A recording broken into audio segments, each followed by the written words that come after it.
Fala, torcedor vascaíno, o treinador Fernando Diniz disse que deseja um dia retornar ao Vasco da Gama. Lembrando que o treinador está sem clube atualmente. Caso o Fábio Carille caia do comando técnico do Vasco, você, torcedor vascaíno, contrataria ou aceitaria o Fernando Diniz como treinador do Vasco da Gama? Coloca aqui nos comentários que é muito importante. E o Fábio Carille vai ter sua última oportunidade para continuar no comando técnico do Vasco da Gama amanhã, na terça-feira, contra o Puerto Cabello pela Copa Sul-Americana. Então é claro, se você não me conhece, está chegando agora, meu nome é João, você está no canal Sentimento Vascaíno e nesse vídeo você vai ver todas as últimas novidades e notícias sobre o Vasco da Gama, beleza?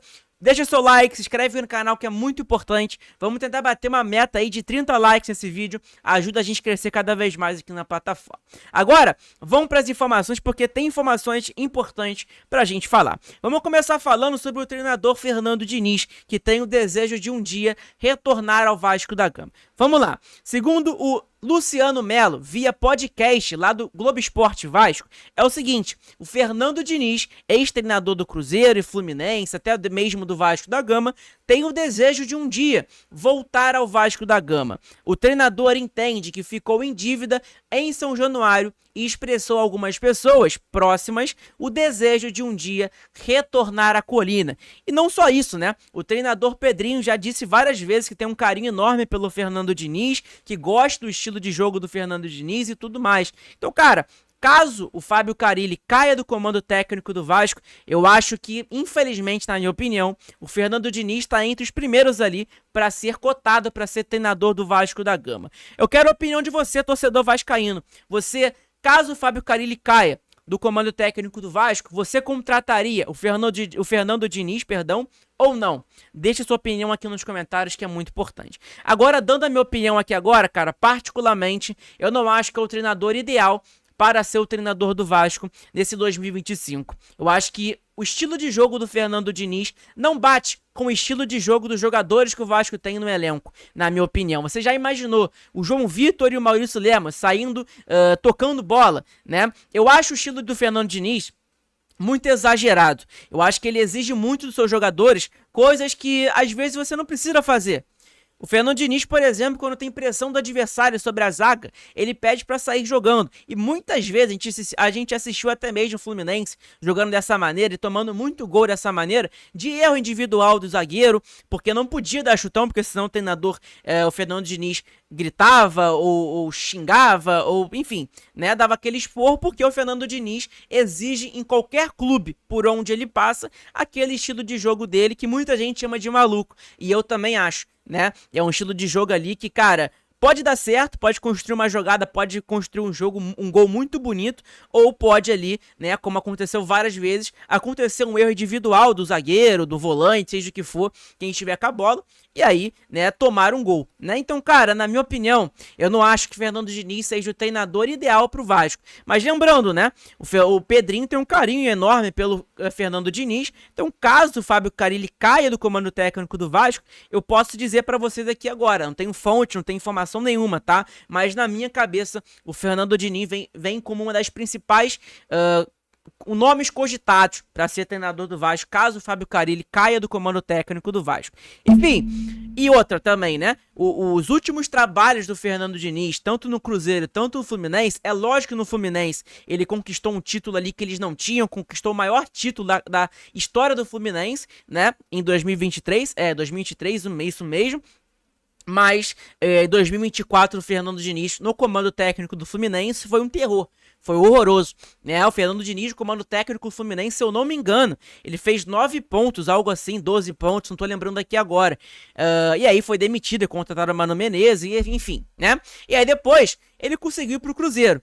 Cara, no Cruzeiro, o Cruzeiro foi comprado ali pelo Pedrinho, o Pedrinho investiu dinheiro, fez baita contratações ali no meio do ano 2024, ano passado, para tentar melhorar o elenco. E mesmo assim, com esses reforços, o Fernando Diniz não fez um bom trabalho no Cruzeiro. Os números do Fernando Diniz como treinador, ultimamente, não são bons. É lógico que ele conquistou a Libertadores, que é o maior título ali para os times sul-americanos hoje em dia. É um título que todo mundo quer vencer, né? Se tem um, quer dois. Se tem dois, quer mais um. Enfim, se não tem nenhum, quer conquistar também, é o sonho de qualquer time, né? Então, o Fernando Diniz conquistou isso com o Fluminense, que não tinha nenhum, né? Então entrou na história do Fluminense. Mas, cara, depois desse título pra frente, o trabalho do Fernando Diniz não vem agradando nem o torcedor do Cruzeirense e nem o próprio torcedor do Fluminense, né, de ano passado, que quase os resultados do Fernando Diniz no comando técnico Fluminense quase rebaixou, né, o Fluminense ano passado. O Fluminense ficou pela última rodada de ser rebaixado, né? Se desse mole aquele jogo contra o Palmeiras, enfim, né, poderia ser rebaixado até mesmo ano passado. E muito por conta do Fernando Diniz, que fez um péssimo início de trabalho, né, do Brasileirão 2024. Enfim, e aí você pode ver também até os números, eu peguei até os números aqui do Fernando Diniz, é um treinador de 51 anos de idade, né, ele nasceu em Patos de Minas, né, ele tem a licença UEFA Pro e tudo mais, ultimamente ele tá sem clube, né, e cara, você pode ver os últimos trabalhos do Fernando Diniz, eu posso até dar um zoom aqui pra vocês verem melhor, né, olha aqui, vai ficar mais claro pra vocês, olha os últimos trabalhos do Fernando Diniz, isso aqui é tudo de 2024, tá, gente, tanto no Cruzeiro, olha aqui, ó, ele perdeu pro Palmeiras, ele empatou com o Bragantino, ele empatou com o Grêmio, perdeu de 3-1 do Racing ali no comando técnico Cruzeiro, perdeu pro Corinthians, ganhou do Criciúma, perdeu pro Flamengo, ganhou do Lanús, aí perdeu o Atlético Paranaense, empatou com o Lanús, empatou com o Bahia dentro de casa, perdeu pro próprio Fluminense. Então, cara, são resultados ali que, na minha opinião, não foram resultados bons. E aí você pode ver também dentro do Fluminense, o que causou a demissão dele no Fluminense, né?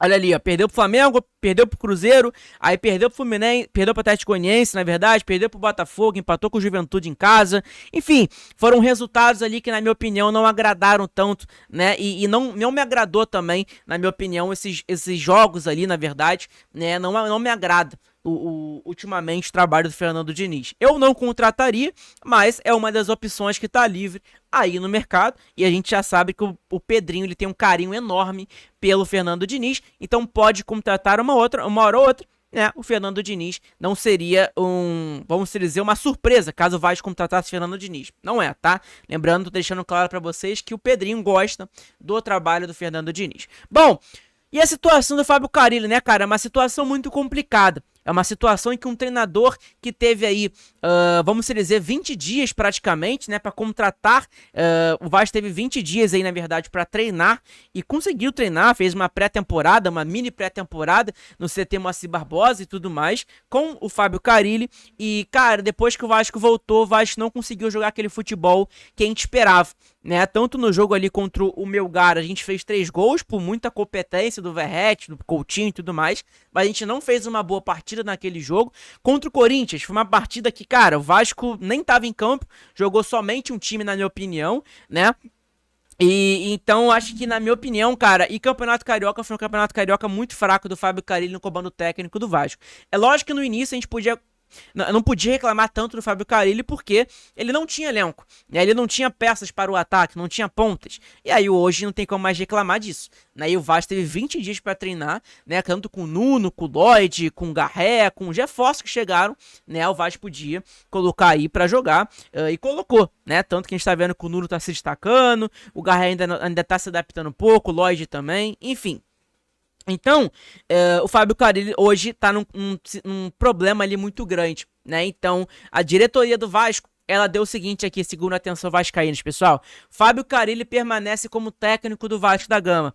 A direção do Vasco prefere esperar a partida contra o Puerto Cabelo, que acontece amanhã, para isso, tá? Para após isso, tomar uma decisão sobre o futuro do treinador. Então foi o que eu falei pra vocês na live de ontem, né? Live do domingo. Eu falei pra vocês, cara, eu não tenho informação nenhuma, não tenho fonte de nada, mas da minha cabeça, do que eu entendo de Vasco da Gama, se o Fábio Carille, se o Vasco perder pro Puerto Cabelo, que é um time que, com todo respeito, não tem tradição nenhuma, não tem história nenhuma, tem 14 anos de existência, se o Vasco perde pro Puerto Cabelo em casa, no São Januário, completamente lotado, porque já tá praticamente todos os ingressos esgotados pro jogo de amanhã, me desculpa, mas aí não tem como deixar o Fábio Carille no comando técnico do Vasco, né? E aí, foi o que eu falei pra vocês também na live de ontem. O que pesa na permanência do Fábio Carille, e a gente sabe que o Fábio Carille, uma hora ou outra, ele vai ser demitido, é que ele tem uma sequência de jogos ali que, vamos dizer, o time do Vasco é melhor do que os que a gente vai enfrentar. Né? Não vou dizer que são jogos fáceis, porque nenhum jogo é fácil. Ainda mais falando de Vasco da Gama, ainda mais sendo treinado pelo Fábio Carille. Mas são adversários que são inferiores ao nosso time. Por exemplo, a gente vai enfrentar amanhã Porto Cabelo, a Copa Sul-Americana, é um time ali que tem 14 anos de existência e é um time muito fraco, na minha opinião. Sábado a gente enfrenta o Sport, que é um time fraco também, na minha opinião, e depois a gente enfrenta o Ceará, que aí sim é um jogo mais complicado, que é fora de casa, o Vasco tem uma dificuldade de ganhar fora de casa, mas mesmo assim a gente tem um elenco muito melhor do que o Ceará e com muito mais investimento, né? Então eu acho que isso acaba tornando ali, vamos dizer, mais a permanência do Fábio Carille no comando técnico do Vasco, né, na minha opinião. Enfim, quero a opinião de vocês aqui nos comentários, que é importante. Mas na minha opinião, cara, se o Vasco perder para o Puerto Cabelo no dia de amanhã, pode ter certeza absoluta que o Fábio Carille ele sai do São Januário, mas ele sai sem emprego porque ele vai ser demitido sim, caso o Vasco perca amanhã para o Porto Cabelo. Cara, eu acho que já deu, né, de Fábio Carille, na minha opinião. Acho que era pra ter sido até demitido já. E aí, pra mim, foi o erro da diretoria ter continuado com ele, né? Porque a gente perdeu aí 20 dias de treino que a gente podia fazer com outro treinador e tudo mais, né? Enfim, desde que o Fábio Carille foi contratado, eu sempre critiquei. Falei, cara, o Fábio Carille não é treinador pra ser treinador do Vasco e tudo mais. Sempre falei isso. Mas enfim, né? Quem sou eu também pra falar alguma coisa, né? Enfim, gente, eu acho que é isso o vídeo de hoje, espero que vocês tenham gostado. O seu like é muito importante, ajuda a gente a crescer cada vez mais aqui na plataforma, beleza? Deixa seu like, se inscreve no canal também, que ajuda a gente a crescer. Divulga nos grupos do WhatsApp o nosso vídeo, que é super importante, beleza? A gente tá ativo aí agora todos os dias. Amanhã tem live pré-jogo, amanhã tem live pós-jogo, amanhã tem muito conteúdo pra vocês também. E hoje tem aquela live às 14 horas de todos os dias que a gente faz, né? Aquela live trocando aquela ideia, falando das informações, das notícias e tudo mais, beleza? Um beijo a todos, fiquem todos com Deus, que Deus abençoe todos vocês. Às 14 horas a gente tá de volta. Tamo junto, conto com essa presença de vocês na live das 14 horas.